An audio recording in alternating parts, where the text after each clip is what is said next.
से बात करें अगर एडिबल ऑयल पैक की, तो एडिबल ऑयल पैक में देख रहे हैं कि सरसों का अगस्त वायदा 7,635 पर कारोबार करता हुआ नजर आ रहा है। लगभग 1.25% की तेजी सरसों के अगस्त वायदे के अंदर बनती हुई नजर आ रही है। यहीं से बात करें रिफाइंड सोया तेल की, तो रिफाइंड सोया तेल का अगस्त वायदा 1400 पर कारोबार करता हुआ नजर आ रहा है। 1403 का हाई लगा चुका है। 0.25% की तेजी रिफाइंड सोया तेल के भी अंदर बनती हुई नजर आ रही है। यहीं से बात करें सोयाबीन की, तो सोयाबीन का अगस्त वायदा 9,130 पर कारोबार करता हुआ नजर आ रहा है और 9,150 का हाई लगा चुका है। 1.5% से ज्यादा की तेजी सोयाबीन के अंदर बनती हुई नजर आ रही है। तो हम देख रहे हैं कि आज के कारोबारी सत्र में भी खाद्य तेलों की जो कीमतें हैं वायदा बाजारों के अंदर एक अच्छे खासे लेवल्स पर कारोबार करती हुई नजर आ रही है। सस्टेनेबिलिटी के साथ चलता हुआ नजर आ रहा है और जो तेजी है वो आज भी कायम है। तो इस पर रूपा जी की क्या राय है, ये जान लेते हैं।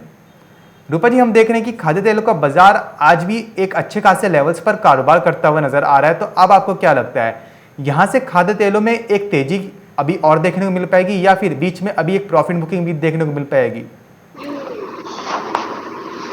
देखिए अखिलेश, खाद्य तेलों की जहां तक बात है, अब खाद्य तेलों में थोड़ी सी गिरावट आई है। पिछले कुछ दिनों से होट बनी हुई थी कमोडिटी, वो थी जी। सोयाबीन। सोयाबीन में पिछले कई दिनों में हमें अपर सर्किट देखने को मिले, लेकिन अब एनसीडीएक्स के बड़े एक्शन के बाद सोयाबीन में गिरावट देखने को मिली। ऐसे में अब सोयाबीन जो है वो दबाव में जाता हुआ दिखाई दे सकता है।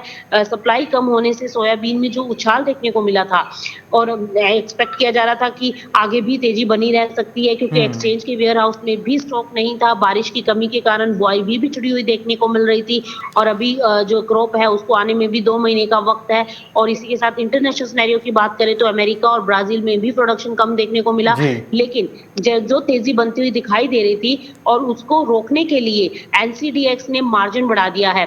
दरअसल सोयाबीन पर एक्सचेंज ने 3.5% का मार्जिन बढ़ा दिया है। जो लीन मार्जिन है वो 3% है और रेगुलर मार्जिन को 0.5% से बढ़ा दिया गया है।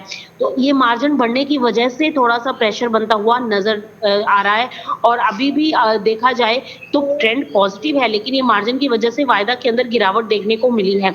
और वहीं देखा जाए तो सोयाबीन ने पिछले एक हफ्ते में 7% का पॉजिटिव रिटर्न दिया है, जबकि एक महीने में 26% तक उछल चुका है।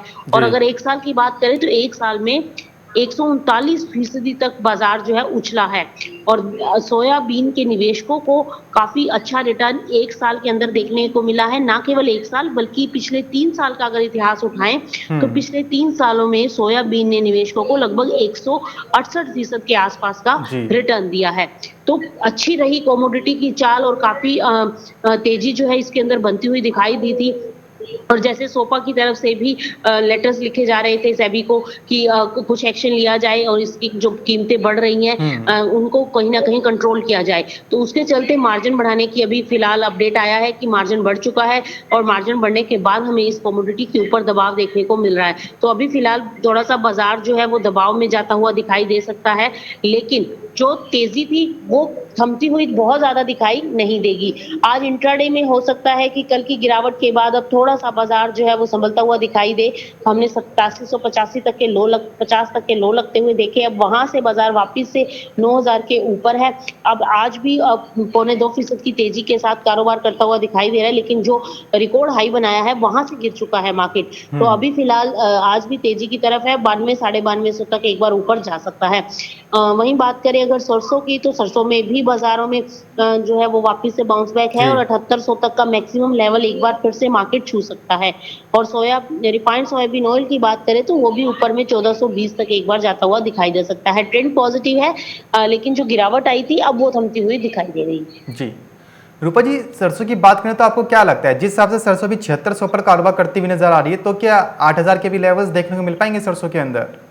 देखिए बिल्कुल एक्सपेक्टेड है कि 8000 तक बाजार ऊपर जा सकता है। जिस तरीके की तेजी बनी है बाजारों में, अपसाइड मोमेंटम बनता हुआ दिखाई दे सकता है। जी। तो यानी कि अभी खाद्य तेलों में ओवरऑल अभी तेजी का ही रुझान है।